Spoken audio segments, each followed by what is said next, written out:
کیا آپ جانتے ہیں کہ دنیا کا سب سے پرامن ترین ملک کون سا ہے؟ Which is the peaceful country in the world؟ یقیناً آپ نے بالکل صحیح اندازہ لگایا ہے کہ دنیا کا سب سے پرامن ترین ملک آسٹریا ہے۔ آسٹریا کے اندر جرائم کی جو شرح ہے وہ انتہائی کم ہے۔ اس ملک کا GDP ریٹ بہت اچھا ہے، 480.4 بلین USD۔ یہاں کے جو لوگ ہیں وہ بڑے ہی ملنسار ہیں۔ یہاں کے لوگ صلح پسند ہیں، مہمان نواز ہیں اور ایک دوسرے سے پیار کرنے والے لوگ ہیں۔ میں نے اپنے ایک دوست سے جو کہ آسٹریا میں مقیم ہے، میں نے اس سے پوچھا کہ بھیا کیا آپ مجھے بتا سکتے ہیں کہ آپ کے ملک کے اندر اتنی زیادہ برکات کیوں ہے؟ اب کیوں اس قدر پرامن ہے؟ آپ کا GDP ریٹ کیوں اتنا اچھا ہے؟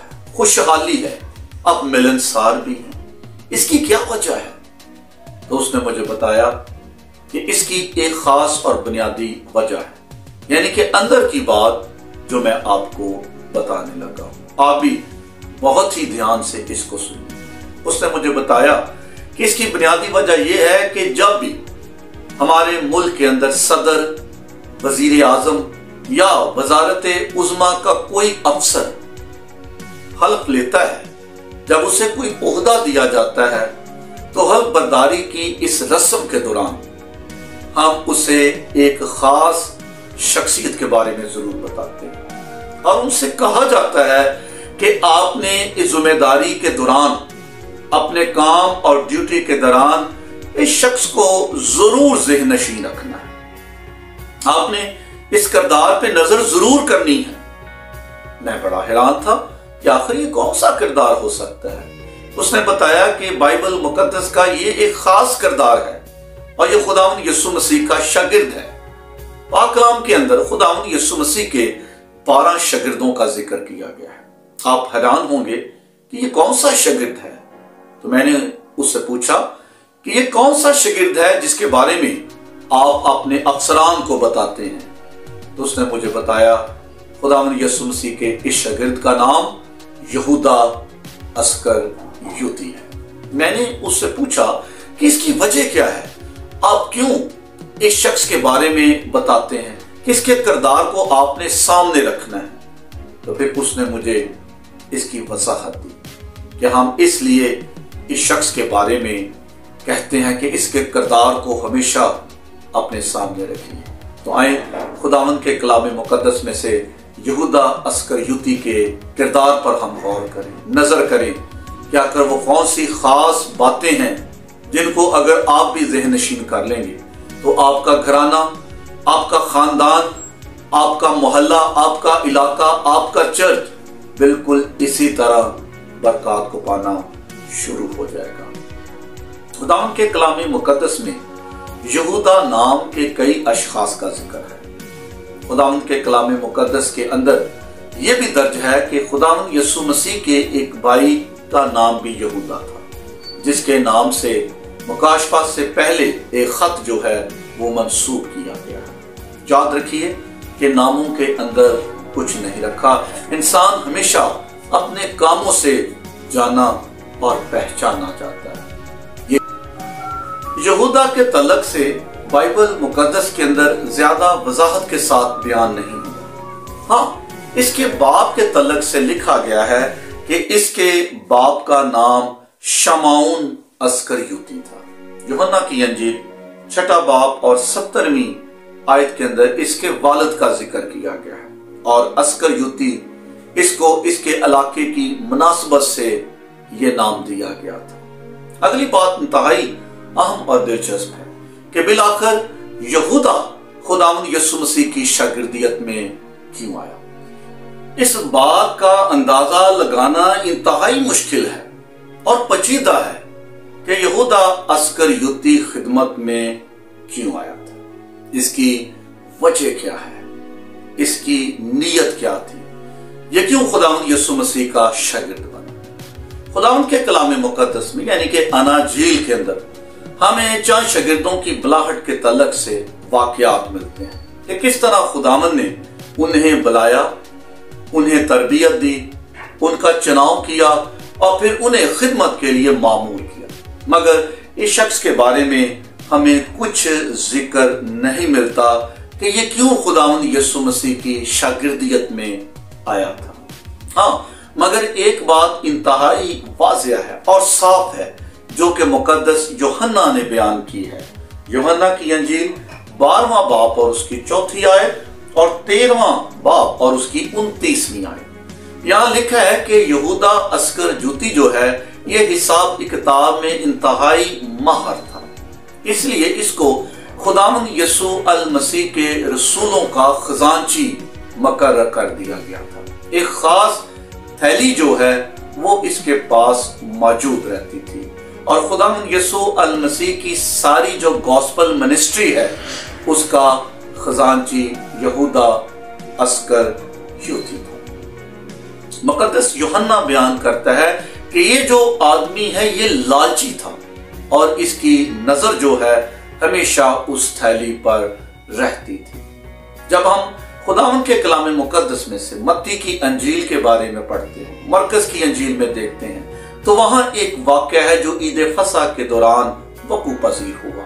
جب خداوند یسوع مسیح شمعون کوڑی کے گھر گئے تو وہاں ایک عورت آئی اور اس نے خداوند یسوع المسیح سے اپنی محبت اور اپنی عقیدت کا اظہار کیا۔ دیکھا ہے کہ اس نے 300 دینار کا قیمتی عطر یسوع المسیح کے قدموں پر ڈال دی۔ تو وہ یہودا اسکریوتی وہ پہلا شخص تھا جس نے سب سے پہلے اس عورت پر انگلی اٹھائی، اور اس نے اسے دکھ کرتے ہوئے کہا کہ یہ تم نے کیا کیا؟ ایک قیمتی اور مہنگا عطر تم نے یوں ہی ضائع کر دیا۔ اور اس کو دیکھ کے دوسرے شاگردوں نے بھی اسی طرح اس عورت کو دیکھ لیا۔ اس کا مطلب ہے کہ یہ شخص جو ہے روپے پیسے کا لالچی تھا، اس کی نظر جو ہے ہمیشہ اس تھیلی پر لگی رہتی تھی، اور یہی ایک بنیادی وجہ تھی خداوند یسوع مسیح کی شاگردیت اختیار کرنے کی۔ اس کے ذہن میں یہ بات ہمیشہ گردش کرتی رہتی تھی، یہ ہمیشہ یہی بات سوچتا رہتا تھا کہ خداوند یسوع المسیح کی جو بادشاہی ہے وہ زمینی ہے، خداوند یسوع مسیح کی جو بادشاہی ہے وہ مادی ہے۔ اس لیے اس کا یہ خیال تھا، اس کے دل میں یہ بات تھی کہ اگر خداوند یسوع المسیح کی بادشاہی آ جائے گی، اگر اسے سلطنت مل جائے گی، وہ اس علاقے کا اسرائیل کا بادشاہ مقرر ہوگا، تو مجھے اس کی بادشاہت میں، اس کی حکومت میں ایک اچھا اور بڑا عہدہ مل جائے گا، اور میں اپنی مرضی سے مال بنانا شروع کر دوں گا۔ یہودا اسکریوتی خداوند یسوع مسیح کی شاگردیت میں اچھی نیت اور اچھے ارادے سے نہیں آیا تھا۔ اس کی سوچ دنیاوی تھی اور یہ جسمانی سوچ و فکر کا انسان تھا۔ اس کی توجہ آسمانی چیزوں پر نہیں بلکہ دنیاوی چیزوں پر رہتی تھی۔ آج بھی پاکستان کے اندر بہت سے ایسے لوگ ہیں جو شاید خدمت کو اختیار ہی اس لیے کرتے ہیں کہ یہ ایک ایسا پیشہ ہے، یہ ایک ایسا کام ہے جس کے اندر نہ صرف روپیہ پیسہ بہت زیادہ ہے بلکہ اس کے اندر شہرت بھی ہے، اس کے اندر ناموری بھی ہے، اور اس کے اندر آج کل فیشن بھی آ چکا ہے۔ اس لیے پاکستان جیسے ملک کے اندر بے شمار لوگ خدمت کے کام کو یہودا کی سوچ اپنے دل میں رکھتے ہوئے کرنا شروع کر دیتے ہیں، اور یقیناً ایسے لوگوں کا انجام جو ہے وہ زیادہ اچھا نہیں ہوتا، اس لیے کہ وہ زمین ہی پر اپنا اجر پا چکے۔ خداوند یسوع المسیح نے یہودا کو خاص طور پر اس بات کے تعلق سے خبردار بھی کیا تھا، مگر یہودا اپنے ان کاموں سے، اس برائی سے اور اس بد خیالی سے باز نہ آیا۔ یہودا کے دل کے اندر لالچ تھا، یہ لالچ کی گر سے خدمت کے اس کام کے اندر آیا تھا۔ شاید اس کی جو بلاہٹ ہے وہ زیادہ واضح نہیں تھی، یہ دنیاوی، جسمانی اور مادی